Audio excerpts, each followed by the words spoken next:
دنیا کے اولیاء، ساری دنیا کے فقیہ جمع ہو جائیں، کسی ایک صحابی کی عظمت کا مقابلہ نہیں کر سکتے۔ ان کو روک کے کیا کہہ رہے ہیں؟ کیا تم نے یہ کہا تھا؟ ہاں اللہ کے رسول، ہم نے یہ کہا تھا۔ سنو، میں تم میں سے سب سے زیادہ اللہ سے ڈرنے والا ہوں۔ نبی کریم صلی اللہ علیہ وسلم سے زیادہ کوئی دنیا میں متقی ہو سکتا ہے؟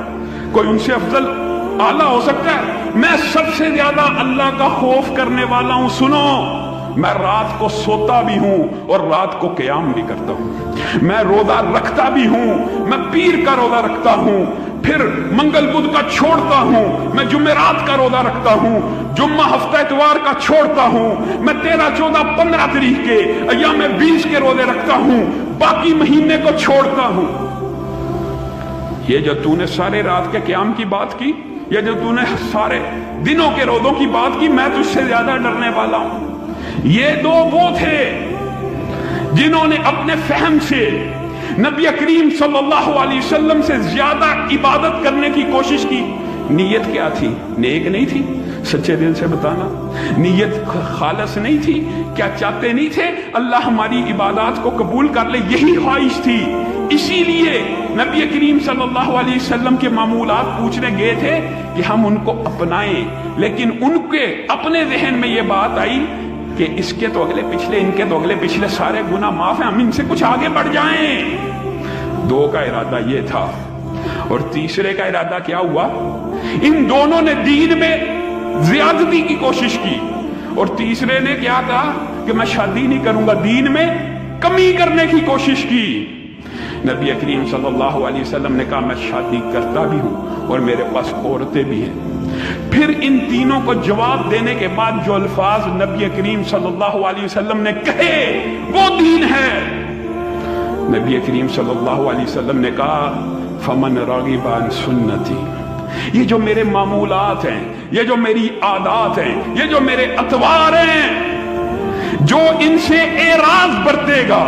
اعراض کا کیا ترجمہ ہوتا ہے پتہ؟ اعراض کا ترجمہ، تھوڑی آواز آہستہ کر، اعراض کا ترجمہ یہ ہوتا ہے کہ آگے نکل جانا یا پیچھے رہ جانا، دونوں معنی پائے جاتے ہیں۔ یعنی جو سنت طریقہ ہے اس کو چھوڑ کر کچھ اور طریقے یا ایڈ کر لینا یا ان میں کمی کر لینا۔ نبی کریم نے کہا جو میری سنتوں سے اعراض برتے گا، صحابہ کو کہہ رہے ہیں، وہ میری امت میں سے ہی نہیں ہے، وہ میری امت میں سے نہیں ہے۔ لوگوں، دین یہ ہے، شریعت یہ ہے۔ آپ اور میں، آج ہمارے معاشرے میں فلسفہ پتہ کیا ہے؟ او یار ان کی یہ رائے ہے، ان کی یہ رائے ہے، دونوں کو اپنی اپنی رائے پہ رہنے دیں۔ نعوذ باللہ، دونوں کو ایک یہ مان لے ایک وہ مان لے، یہ دین نہیں ہے۔ دین میں ایک رائے کو اختیار کیا جائے گا۔ کس بنیاد کے اوپر؟ دو بنیادیں ہیں دین کے اندر، یاد رکھیے۔ پہلی بات قرآن پاک، انہ لقول فصل، یہ فیصلہ کن ہے، فیصلہ کن۔ دو بھائیوں کے درمیان، دو اماموں کے درمیان، دو فقیہ اور مجتہدان کے درمیان کسی بات میں اختلاف ہو جائے گا، اس کا فیصلہ کون کرے گا؟ انہ لقول فصل، یہ قرآن اس کا فیصلہ کرے گا۔ اور دوسری بات کیا ہے؟ بخاری شریف کی حدیث جو آیت پڑھی، بعین یہی الفاظ بخاری شریف میں بھی موجود ہے، لمبی حدیث ہے، نبی کریم کے سونے کا واقعہ۔ آخری ٹکڑے کی طرف آئیے، آخری ٹکڑے میں نبی کریم صلی اللہ علیہ وسلم کی حدیث میں آتا ہے جس نے رسول اللہ کی اطاعت کی اس نے اللہ کی اطاعت کی۔ یہ لا محالہ بات ہے، نبی کریم کی زندگی آپ کے اور میرے لیے نمونہ ہے، یہ بات کوئی راکٹ سائنس کی نہیں ہے۔ پھر اس حدیث کے جو آخر کے الفاظ ہیں ذرا ان کے اوپر غور کیجئے، محمد صلی اللہ علیہ وسلم فرق بین الناس، محمد صلی اللہ علیہ وسلم فیصلہ کن حیثیت رکھتے ہیں لوگوں میں۔ یہاں پہ فرق بین الناس کا مطلب یہ تفریق نہیں ہے، یعنی فیصلہ کرنے والے، فرق کرنے والے کہ لوگ نبی کریم صلی اللہ علیہ وسلم کے ساتھ ہیں کہ غیر نبی کے ساتھ ہیں۔ محمد صلی اللہ علیہ وسلم فرق بین الناس، محمد صلی اللہ علیہ وسلم فرق کرنے والے ہوں گے